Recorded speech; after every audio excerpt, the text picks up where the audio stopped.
தற்போதைய அண்மை செய்தி. திருவண்ணாமலை மாவட்டம் கலசப்பாக்கம் அருகே உள்ள கிராமத்தில் காவல் உதவி ஆய்வாளர் தாக்கப்பட்டுள்ளார்.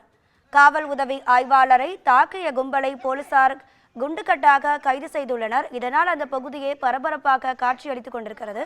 இது குறித்தான கூடுதல் தகவல்களை நமது செய்தியாளர் கிரண் வழங்க கேட்கலாம். கிரண், வணக்கம். எதனால இந்த சப் இன்ஸ்பெக்டர் தாக்குதலானது நடத்தப்பட்டிருக்கு? உங்க முழு விவரங்களை சொல்லுங்க.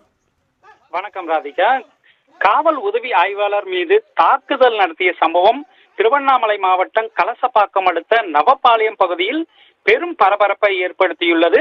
நவபாளையம் பகுதியைச் சேர்ந்த குமரன் என்பவர் மணல் கடத்தியதாகவும் இந்த மணல் கடத்தலுக்கு பயன்படுத்தப்பட்ட டிராக்டர் மற்றும் பொக்லைன் இயந்திரத்தை காவல் உதவி ஆய்வாளர் நாகராஜன் பறிமுதல் செய்துள்ளார். இதனை அடுத்து ஜேசிபி இயந்திரம் மற்றும் பொக்லைன் ஆகியவற்றை பறிமுதல் செய்த காவல் உதவி ஆய்வாளர் நாகராஜன் என்பவரை குமரன் மற்றும் அவரது ஆதரவாளர்கள் பொது இடத்தில் சட்டையை பிடித்தும் அவரை தாக்க முயற்சி செய்த சம்பவம் பெரும் பரபரப்பை ஏற்படுத்தியது. மேலும் இரு தரப்பினரிடையே தள்ளுமுள்ளு சம்பவமானது நடைபெற்றுள்ளது.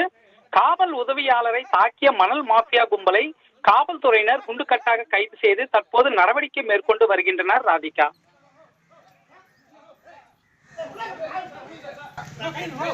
தகவல்களுக்கு நன்றி கிரண்.